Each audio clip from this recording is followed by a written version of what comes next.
ঢাকার একদম কাছে যেন এক টুকরো হলদের স্বর্গ। সোশ্যাল মিডিয়ায় ভাইরাল হওয়া এই সূর্যমুখী বাগানটি এখন সবার আকর্ষণের কেন্দ্রে। কিন্তু আপনি কি জানেন এখানে সূর্যমুখী ছাড়াও আছে আরো দারুণ কিছু চমক? কিভাবে আসবেন, কত খরচ, সব জানবো আজকের ভিডিওতে। শেষ পর্যন্ত সাথেই থাকুন।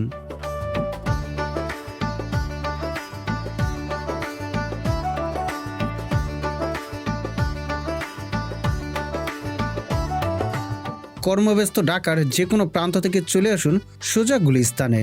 যদিও এই এলাকাটি তার চিরচেনা জ্যাম আর মানুষের ভিড়ের জন্য পরিচিত, তবে গন্তব্য যেহেতু সুন্দর তাই কষ্টটুকু সইতেই হবে। প্রথমে কেরানীগঞ্জের কদমতলী যাওয়ার জন্য উঠে পড়ুন আকাশ কিংবা দিশারি বাসে। ভাড়া মাত্র 10 টাকা। কদমতলী নেমে সিএনজি আর অটোর ভিড়ে খেয়ে হারিয়ে ফেলবেন না যেন। যে কোনো অটো বা সিএনজিওয়ালাকে জিজ্ঞেস করে উঠে পড়ুন রামেকান্দার গাড়িতে। জনপ্রতি ভাড়া নিবে 20 থেকে 30 টাকা। মাত্র 15 থেকে 20 মিনিটেই আপনি পৌঁছে যাবেন আপনার কাঙ্ক্ষিত গন্তব্য আহমেদ সাগর ক্যাফের সামনে। গেট দিয়ে ভেতরে ঢুকতেই আপনার চোখে পড়বে বিশাল এক পুকুর, যাকে ঘিরে সাজানো হয়েছে হরেক রকম আয়োজন। পুকুরের ওপর বেশি বেড়ানোর জন্য রয়েছে রং বেরঙের নৌকা, আর এখানকার খাবারের জন্য তৈরি করা সনের ছুপড়ি ঘরগুলো এক পলকেই আপনার মন কেড়ে নেবে।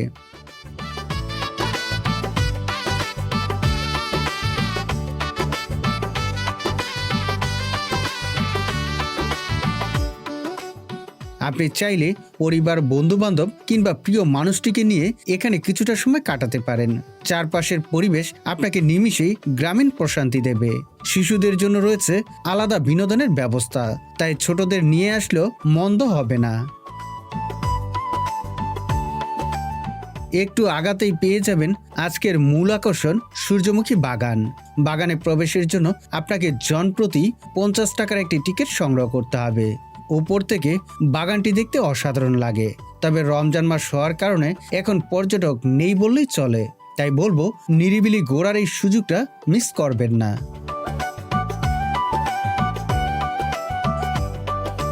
বন্ধুরা, আজকের এই ভিডিওতে আপনাদেরকে খুব সুন্দর একটি সূর্যমুখী বাগানের সাথে পরিচয় করিয়ে দিব। তাও এই সূর্যমুখী বাগানটি রয়েছে ঢাকার অদূরে, ঢাকার খুব কাছাকাছি একটি স্থানে।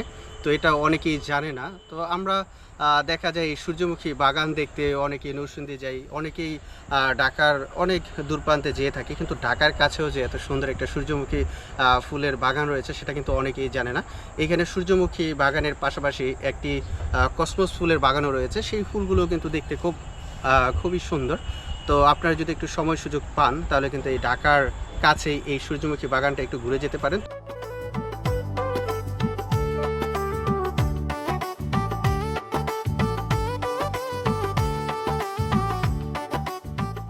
সূর্যমুখী ফুলের স্নিগ্ধ পরশ আমাদেরকে নিমিষে বেকুল করলো।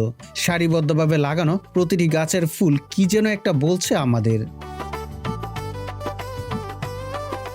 এখানে শুধু সূর্যমুখী নয়, আপনাকে মুগ্ধ করতে সারিবদ্ধভাবে ফুটে আছে বাহারি রঙের কসমস ফুলও।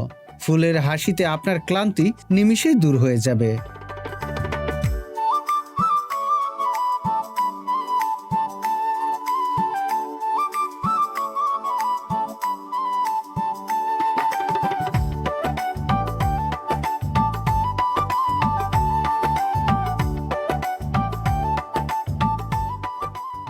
বন্ধুরা, আপনারা যদি এই সূর্যমুখী ফুলের বাগানটিতে আসেন, এখানে সূর্যমুখী ফুলের পাশাপাশি কসমস ফুলেরও কিন্তু একটি বাগান দেখতে পাবেন। এখানে 2 ধরনের কসমস ফুল রয়েছে, আমি আপনাদেরকে এই ভিডিওতে দেখাচ্ছি।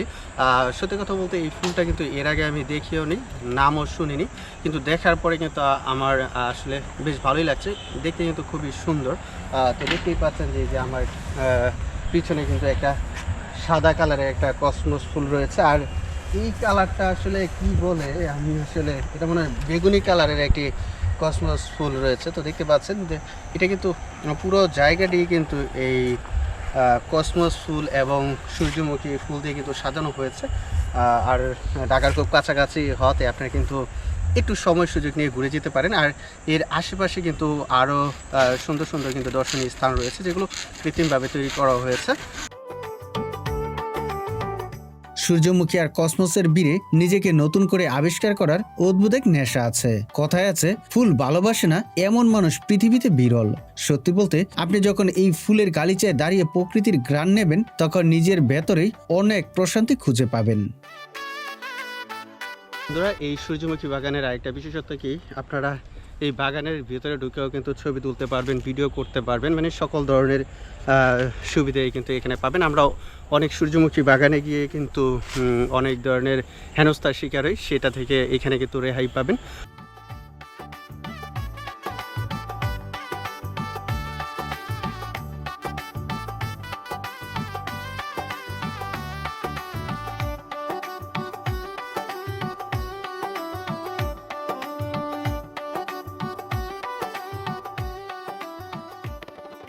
যান্ত্রিক জীবনের ক্লান্তি কাটাতে এমন একটি বিকেল আপনার মনে সতেজতা ফিরিয়ে আনবে। তবে মনে রাখবেন, আমরা যেন গিয়ে পরিবেশ নষ্ট না করি এবং বাগানের ফুল না ছিঁড়ি। বিকেলের অনেকটা সময় ফুলের মাঝে কাটিয়ে আমরা পা বাড়ালাম স্বপ্নপুরীর দিকে। আহমেদ সাগর ক্যাফে থেকে মাত্র 2 কদম হাঁটলে চোখে পড়বে এই দারুণ বিনোদন কেন্দ্রটি। এখানে শিশুদের জন্য রয়েছে হরেক রকম মজার রাইড।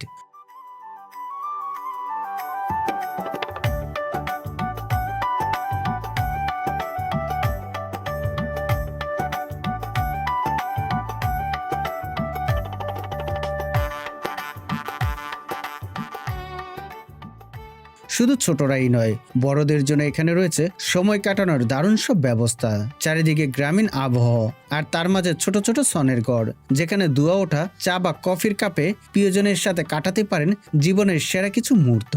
ছবি তোলার জন্য প্রতিটি কোণ যেন এক একটি ফ্রেম।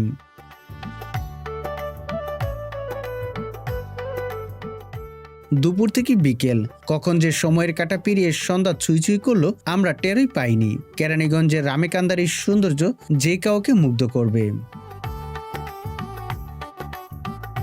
তবে রামেকান্দা মানেই কিন্তু শুধু স্বপ্নপুরী নয়, এখানে আরো রয়েছে ম্যাজিক আইল্যান্ড এবং শরীফ মেলামাইন পার্কের মতো আকর্ষণীয় জায়গা। আজকের ভিডিওতে সবটা না দেখালেও কথা দিচ্ছি, পরবর্তী ভিডিওতে সেই রোমাঞ্চকর জায়গাগুলো আপনাদের সামনে তুলে ধরবো। পুরো ভ্রমণটি আমার সাথে উপভোগ করার জন্য আপনাদেরকে অসংখ্য ধন্যবাদ। আর নতুন নতুন এমন সুন্দর জায়গার খোঁজ পেতে সবসময় পাশে থাকুন।